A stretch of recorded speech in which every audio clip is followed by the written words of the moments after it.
Welcome to Zenroku, the podcast where anime meets real life. Today's guest is someone with a passion for MMA, love for the classic anime, and truly an inspiring career. We dive into what makes him tick, how anime shaped his journey, and the lessons he learned along the way. If you're a fan of Voltron or fascinated by the world of professional MMA fighting commentary, you're in for a treat. So please sit back, relax, and let's get right into it with none other than Canada's very own Timmy B. Representing the country, the whole country. Something like that. Yeah. What's going on, buddy? How are you? Did I do you right? Yeah, intro? man. What a good intro. Let me just tell you, man, as someone who I'm headed towards episode number 200. One of the things I pride myself on the Fight Insight podcast is doing a good intro to make their guests feel good, to make them feel like, that who the hell they are. And so thank you so much. No, it's great intro. Thank you. No problem. So let's get right in there. First things first, Timmy. You mentioned you love Voltron from the 80s. What was about Voltron that spoke to both cultures of you growing up with? And if you could, what anime character for today would you be and why? Oh man. So Voltron, I don't know, man. So I know your podcast goes out audio only as well. So I'm half Asian, half white, half Canadian. My dad was from Hong Kong, Chinese Portuguese. And so growing up, I was always I kind of had two cultures, you know what I mean? I was always kind of both. I grew up in a very multicultural area in Toronto. And I don't know, Voltron was that first cartoon as a kid. I was born in 1977, and Voltron was that kind of first cartoon that really hit cross culture. You could go to school and everybody had watched Voltron, but you knew it was an Asian thing. You knew it was an Asian cartoon. You didn't understand what it was. We didn't know the word anime back then. We just go oh, it's another cartoon. But I don't know, man. That was cool as heck, man. Those lions transforming and turning into that robot, and just everybody wanted it.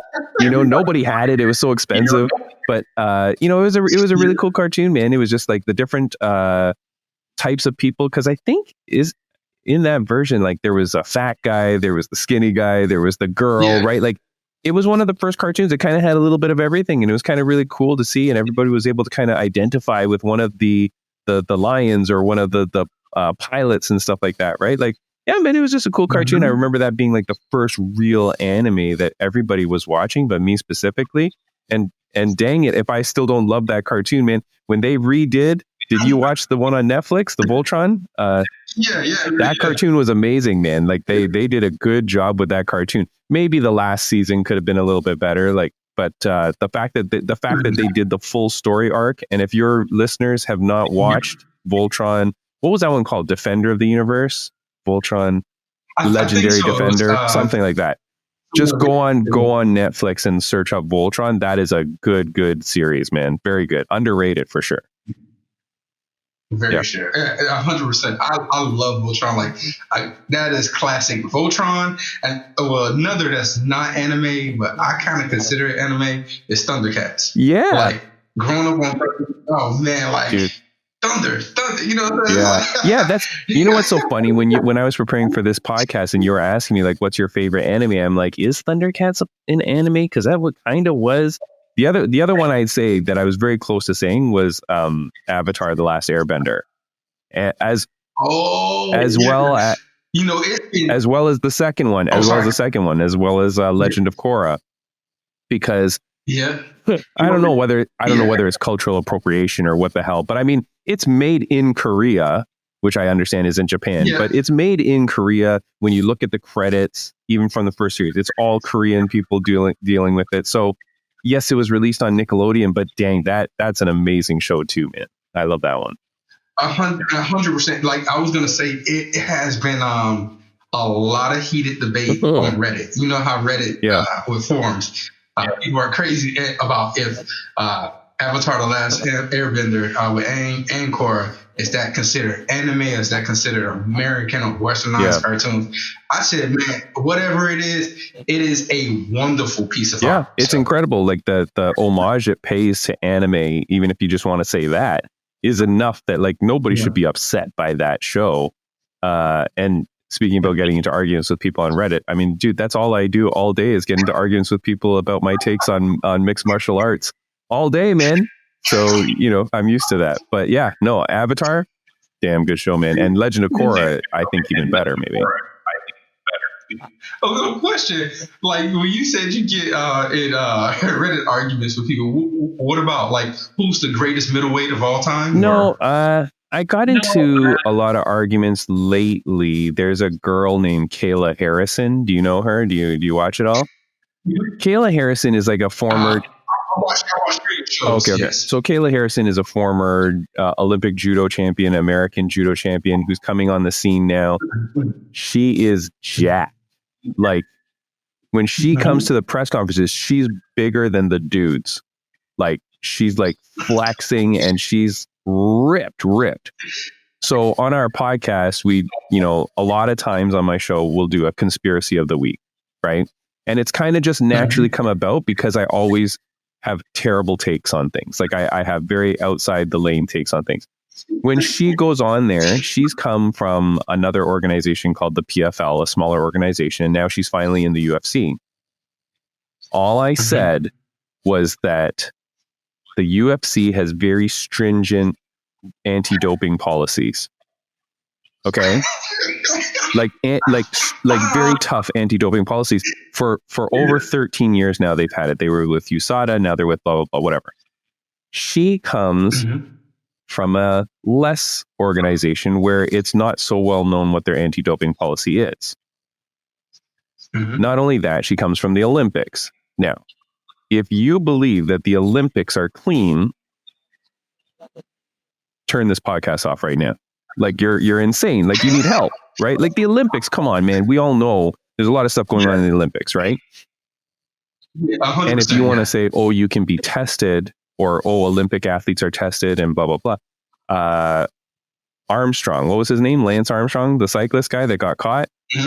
He was tested 300 times or something like that in his career. So like you can pass things, like there's things way. Anyways, long story short, I made comments about Kayla saying that, you know, I'm not saying she's on anything or anything like that. And I would agree 1,000,000% she's probably not on anything now. But if you were on stuff for your whole career, right?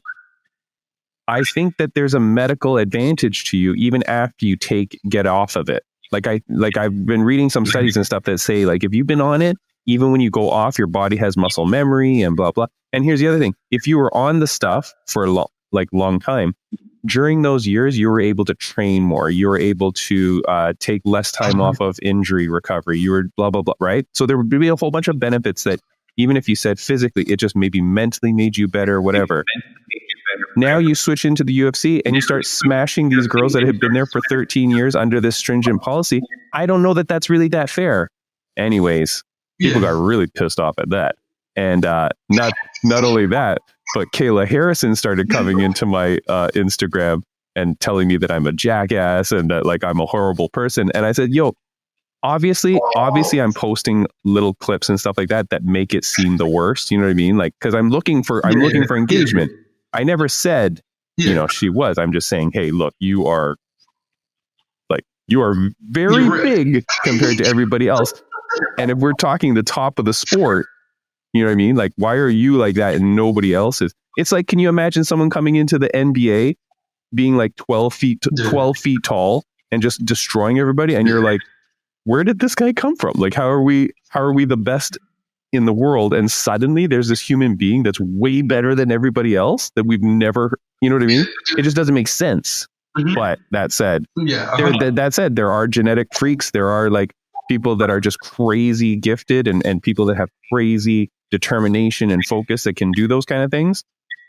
So, you know, maybe that is the case. I don't know. But anyways, that's something that I fight with people, or that's an example of how I'll fight with people, you know?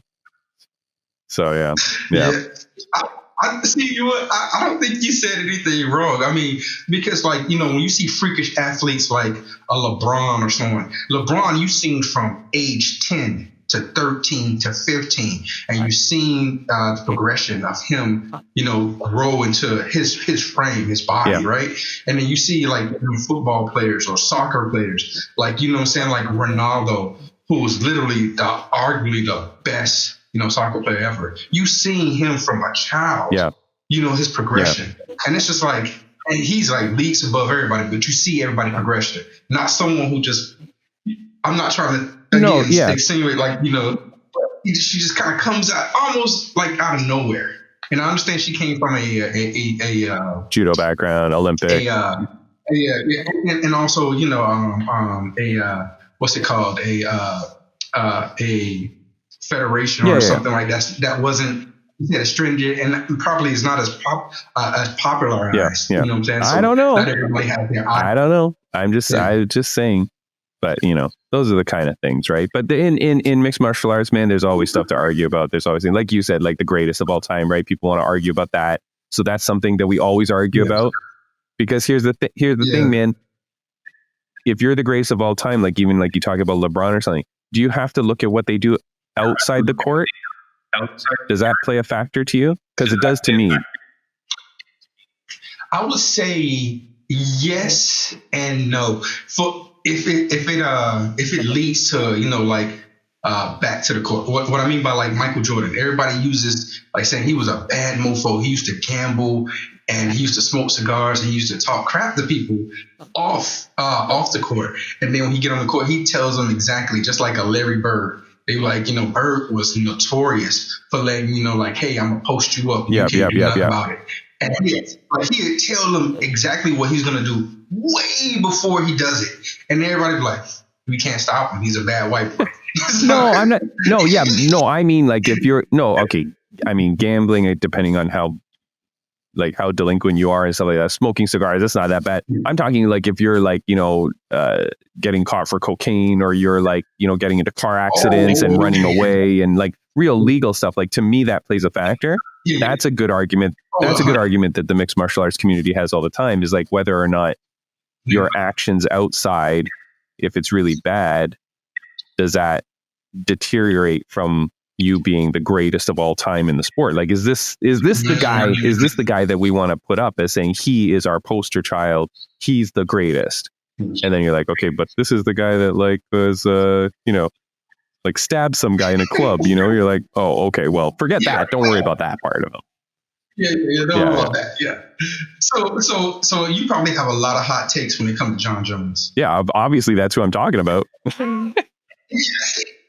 Yeah, dude, look, here's the thing too, because I'm Canadian, right? I'm Canadian. So like we're known to be very polite and we're known to be whatever. So to me, if I'm going to say that you are the best or you are whatever, I look at the wholesome photo of you, right? Like I look at like everything that encompasses who you are. If I want to say, are you the best 205-pounder fighter in the world? Sure, by all means, take that accolade, no problem. But when you say the greatest of all time, when you say like one thing that we always do is we talk about putting up the Mount Rushmore of MMA athletes. And I'm sure you guys do that with like anime, right? Like who's the Mount Rushmore of anime, right? I wouldn't put some guy up there who has a lot of serious like legal problems or like personal issues, right? Like that might be weird to like idolize that person for everybody. 100%. Yeah. Because think about it, like then kids are going to see it, right? And kids are going to go, who's that guy? And then they Google who he is and he's like, battered his wife for blah, blah, blah. Not that he did that, but I'm just saying, like, you know what I mean? Like, yeah, I don't think so, man. Hold on. So. Yeah. No, I totally feel you. Just going to get canceled. Yeah. So you said you started your podcast and it was tough because people often wanted you to fail, and obviously especially with the Reddit comments, how people are, especially on Instagram, and and that's a hard truth, right? So what are those moments like when you look at anime and just yourself and stuff you've been through that push you through those challenges that may inspire you to keep going. Yeah, I think so. So what you're commenting on is there's this question that you asked me about saying something like, "What did you learn in doing your podcast?" or something like that. And I've talked about this before. And I think this goes for anybody out there.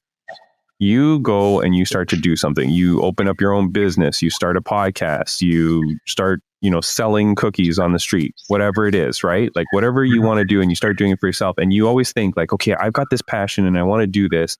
And man, my friends and family are going to support me. And that's going to be my initial startup base, right? That's who's going to help me. Who's going to help get the word out. That's who's going to buy my t-shirts and who's going to like start telling other people to buy the t-shirts. You know what I mean? And then you quickly realize people do not want you to succeed in life. Like, and I've talked about this with other people. So it's not just that I'm a terrible person and I don't have good friends and family. It's like, I've talked about other people and it's like, no, like that's kind of like the similar experience from people. And I think that's really hard, man. People, it can be very discouraging. And, for yourself, like you're on episode what now? What episode are you on your podcast? Oh, for this interview, this is interview number 7. Okay. So what I would say is stick with it, dude, because here's the thing. The stats are, and I'm sure is that most podcasts, like 95% of podcasts die by episode 10. And I think what happens, in my experience and from what I've seen is that it's just because it's very hard to get support. It's very hard to get people to buy into it.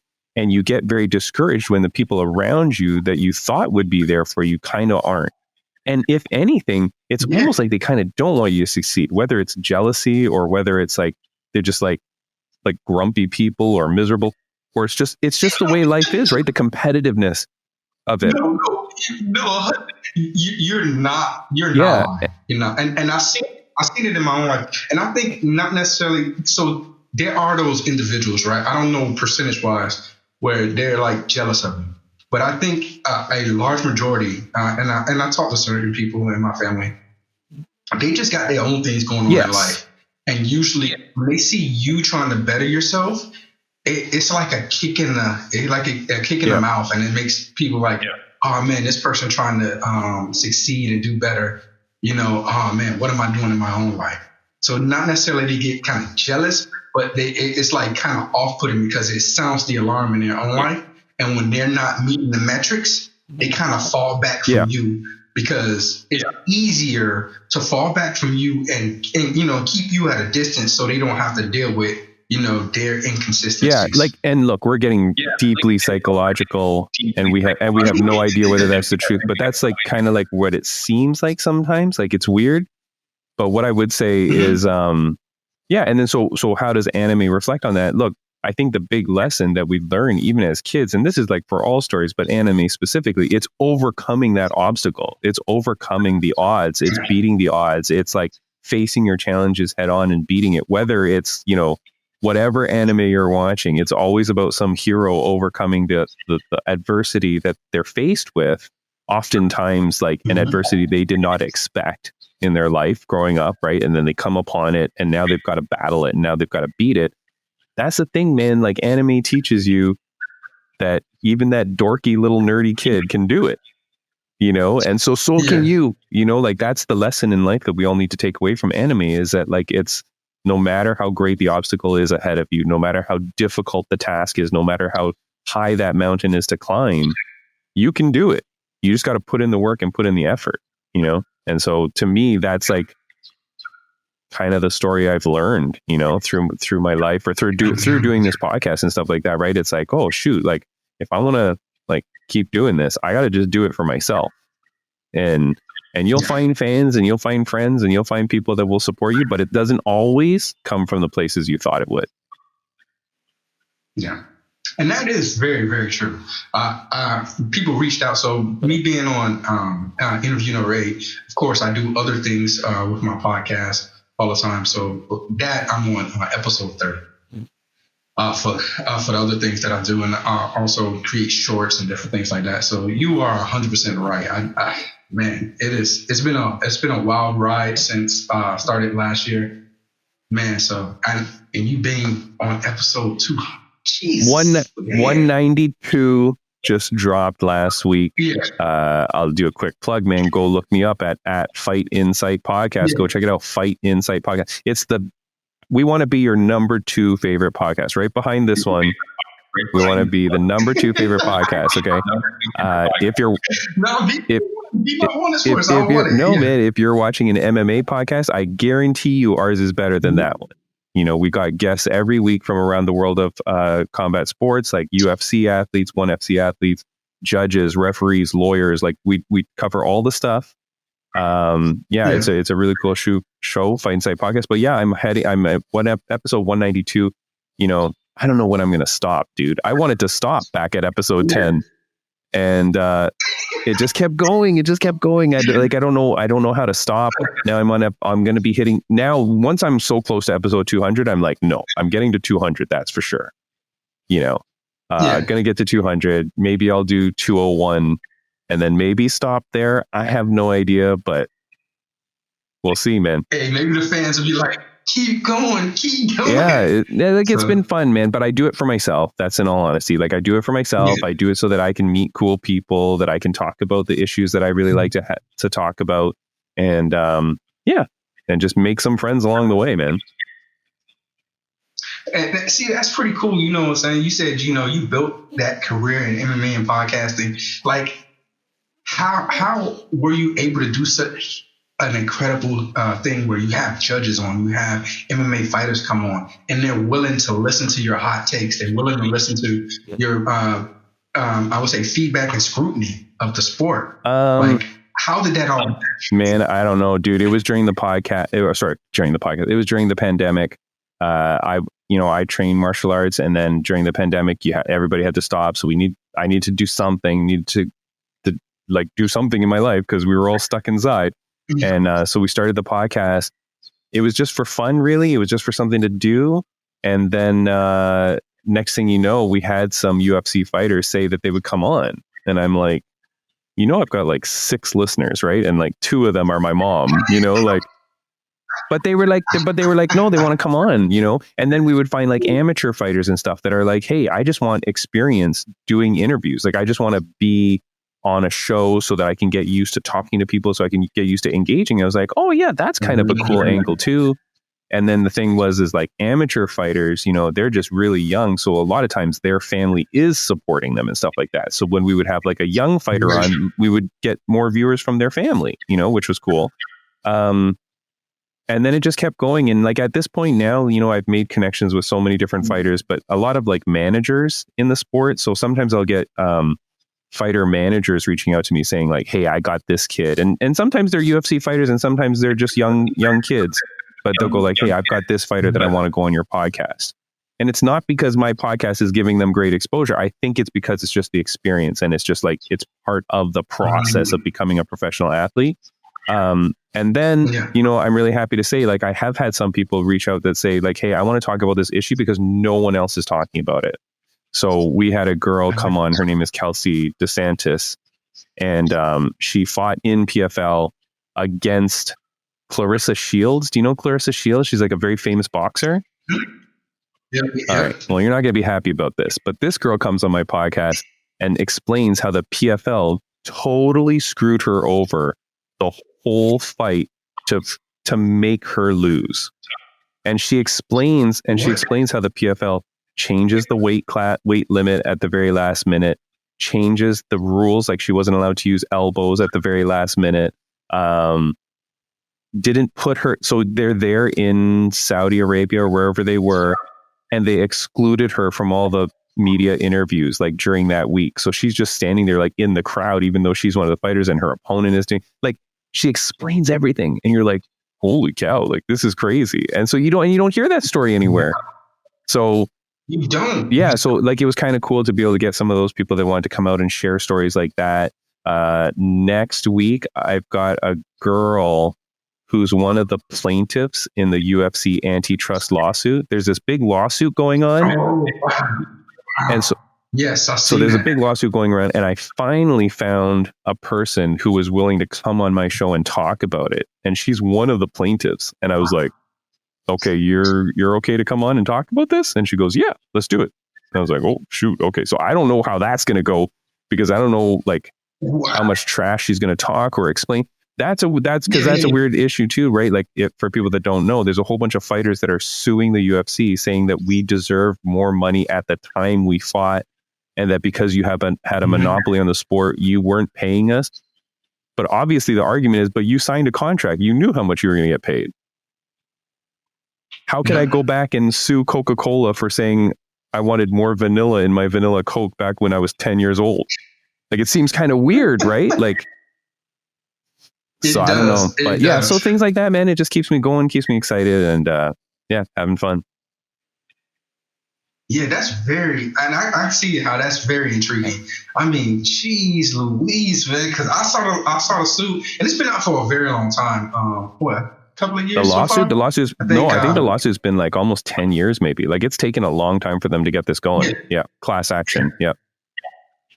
100%. So I guess trying to get people to come on, more people come on to advocate the story, and then also tell their parts. Of course, it gets more traction and better. So, okay, that's pretty cool. All right. That's what's up. So, you know what? We often see, like, with anime characters and different things, they have great mentors. Who was your great mentor, as you started this podcast journey? Oh, man. I'll go outside a little bit of outside just my podcast, but I had a mentor just in my general life for my normal civilian career, outside of podcasting and MMA commentating. I had a mentor. He was a guy that I knew worked in the industry that I was, and he was just a senior guy. And I got along well with him, met him at some sort of networking event, and then he kind of went to be my mentor. And what I'll say, the biggest thing that he told me is that he said, you have to think about your career, and this goes for your life, whatever, okay? But you have to think about your career as a triangle. And he says the peak can only be as high as your base is wide. And so what he said is that as you're sitting there in life or in your career and you're doing stuff, you have to do other things. You can't be so singularly focused, because then your base is very thin. You got to go do other things. You got to play other sports. You got to meet other people. You got to engage in other activities, play other games, do other, whatever it is, watch other movies, listen to other music. Just diversify and broaden yourself. And the more you do that and you widen that base, now you can achieve so much more. So your peak gets higher and higher in that triangle.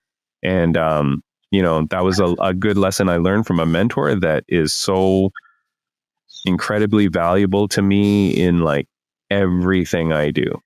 You never pigeonhole yourself into one area, never pigeonhole yourself into just doing one specific thing. Really try and do more and more. And the more you can do that, the better you become as a person. Man, yeah. You did not lie. Jeez. Yeah. I never thought of it like that, because I always told, right? And go do other things, go have fun, really don't just try to work on, something yourself, but work on everything. Like, make sure you have fitness, you go run, make sure you have good friends, not a lot of friends, but just a handful of friends that you can talk to, and that does make sense. Yeah. A lot of sense. Yeah. Okay. Yeah. So that was a big one. Yeah. Man. Yeah. The question. So, if you could mentor someone, what advice for your own journey that you would give to them on the way as you pass along? So one thing I think that I've learned through doing the podcast was I think it was one of my first female guests ever. Her name is Ashley Evans Smith, Rebel Girl. Ashley Evans Smith. She's a UFC fighter, UFC, OG. She's a good looking girl. So if you're going to go look that up, Ashley Evans Smith, Rebel Girl. She came on the podcast and she said, "Closed mouths don't get fed." Yes. Okay. Yes. Wait, do you know that? Do you know that saying? Yeah, we used to say it all the time in Mayhem. Oh, dang. Okay, dude, I've never I had never heard that Stop. before, man. Closed mouths don't get fed. And it was something that, to me, I was like, geez Louise, that makes so much sense. Right? And you're just like, yeah. And so for the listeners that don't understand what the hell I'm talking about, closed mouths don't get fed, meaning go ask for stuff. Stuff isn't just going to come to you while you just sit on your butt, right? You need to go out and you need to go out and ask for things, right? Don't be afraid to ask for things. What's the worst that happens? You get nothing. You were getting nothing anyways. So you're in no worse position. But I'll tell you, so the thing that I learned and the thing that I would teach someone is that closed mouths don't get fed. Anything you want, just go out and ask for it. Obviously, do the work. Obviously, put yourself in a good position to receive it. But ask, man. Like, you would be so surprised at like the things that you can get when you just ask. And I'm not talking like financial or blah, blah, blah. But just like, if you want help, ask for help and people will give you help. If you want to learn something, ask someone how to do something and they will teach you. You know, like, as it related to me as a podcast host, right? It was just like, ask, would you like to come on my show? Ask, you know, I had Dricus Duplessis, the champion, like one of the greatest people, Bobby King Green, who's my favorite UFC fighter of all time. He came on my show and it's only because I kept asking people, do you know him? Can I get in contact? Right? You just got to ask. Right now I'm commentating out on the East Coast of Canada for an organization called Fight League Atlantic.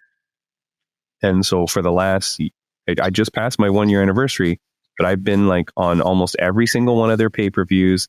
I'm now commentating mixed martial arts. Do you understand? That's such a ridiculous dream. It's such a ridiculous dream that I never would have imagined that I would have been able to do.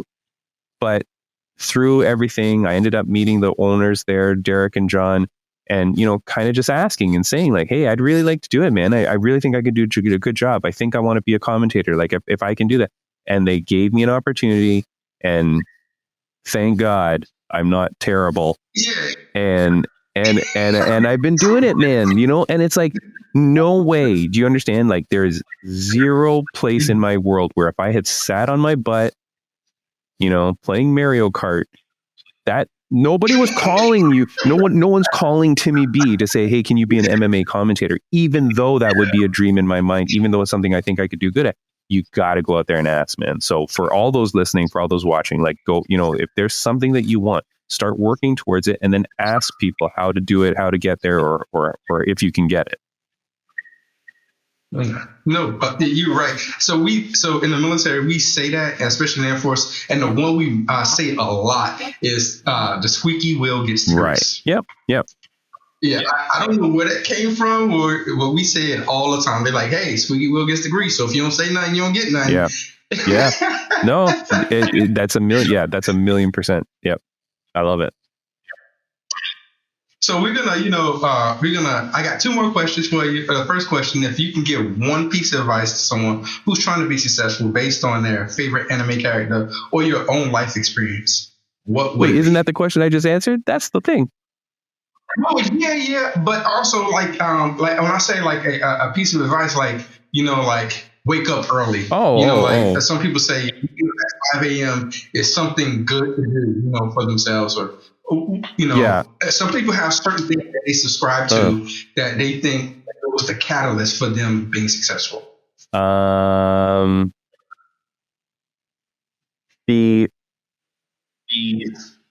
Make the hard choices when it comes to relationships with friends, with partners, with whatever it is.